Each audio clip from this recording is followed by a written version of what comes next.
ఏముంది చట్టం తన పని తను చేసుకెళ్ళిపోతుంది. ఏదైనా తప్పు చేసిన వాడికి ఏదో టైంలో శిక్ష తప్పదు, వెళ్తుంది.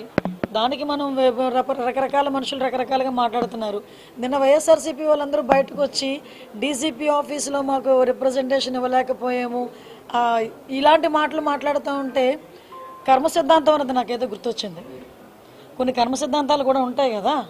లాస్ట్ టైం మీకు వాళ్ళకి గుర్తు చేయాలి, మమ్మల్ని కనీసం డీసీపీ ఆఫీస్ గేట్ కూడా ముట్టుకొని ఇచ్చేవారు కాదు. మా పార్టీ ఆఫీస్ నుంచి మేము బయలుదేరితే అక్కడ ముళ్ళ కంచెలు లాంటి వేసి ఇనుప కంచెలు వేసేసి పోలీస్ ప్రొటెక్షన్ పెట్టేసి మమ్మల్ని లోపలికి కూడా వెళ్ళకుండా కిలోమీటర్ అవతలే మమ్మల్ని ఆపేసే పరిస్థితి. ఈరోజు చాలామంది ఈ 7 నెలల కాలంలో డీసీపీని కలిసిన సందర్భాలు చాలా ఉన్నాయి. వైఎస్ఆర్సీపీ వాళ్ళు ఇదే ఎక్స్ మినిస్టర్ సంబటి రాంబాబు వీళ్ళందరూ కూడా ఈ 7 నెలల్లో 2-3 సార్లు వెళ్ళి డీసీపీని కలిసిన సందర్భం కూడా ఉంది. నిన్న డీసీపీ గారు ఏదో బిజీగా ఉంటారు, అక్కడున్న వాళ్ళకి ఇచ్చి రావాలి. దానికి ఇంత రాద్ధాంతం చేసి మళ్ళీ పైగా డీసీపీ ఆఫీస్ను కూడా అంటే వాళ్ళు బ్యాక్ ఒక్కొక్కసారి వెళ్ళి వాళ్ళ గతం కూడా ఒకసారి గుర్తు తెచ్చుకుంటూ ఉండాలి. దాన్నే కర్మ సిద్ధాంతం అంటారు. అది ఎలా మర్చిపోకూడదు? మనం మర్చిపోయిన కర్మ అన్నది మర్చిపోదు కదా. అదే జరుగుతుంది.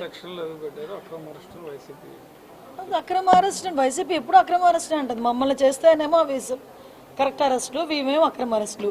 అందులో పెట్టినవేమి సెక్షన్స్ ఒకసారి చూసుకుంటే దానికి అనుగుణంగానే కోర్టు కూడా సబ్మిట్ చేశాము. జడ్జి గారు కూడా రిమాండ్ విధించారు. ఫర్దర్గా ఏం జరుగుతుందని కోర్టులు చూసుకుంటారు.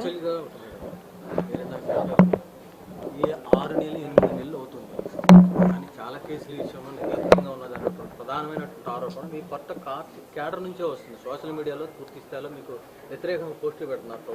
మీకు విషయం ఏంటంటే ఇప్పుడు ఏదైనా చాలా జాగ్రత్తగా చేయాలండి. ఇది లా అండ్ ఆర్డర్కి సంబంధించిన విషయం, కోర్టులకు సంబంధించిన విషయం.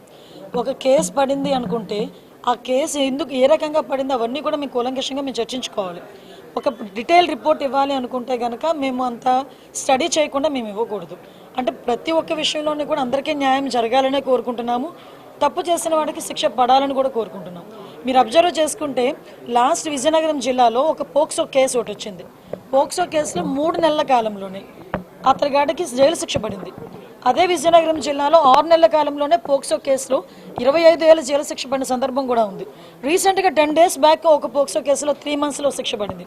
సో ఈ విషయంలో నేనేమంటానంటే పోలీస్ డిపార్ట్మెంట్ వాళ్ళు కానీ ప్రాసిక్యూషన్ వాళ్ళు కానీ ఈ ఇద్దరు కూడా కోఆర్డినేట్ చేసుకొని ఎఫ్ఐఆర్ నోట్ చేసిన దగ్గర నుంచి ఛార్జ్ షీట్ నోట్ చేసిన దగ్గర నుంచి కూడా కోఆర్డినేట్ చేసుకుని వెళ్తే శిక్ష పడే పరిస్థితులు కూడా చాలా ఎక్కువగా కనిపిస్తూ ఉంటాయి. దానివల్ల ఎటువంటి ఇబ్బంది కూడా కలగదని నా ఉద్దేశం.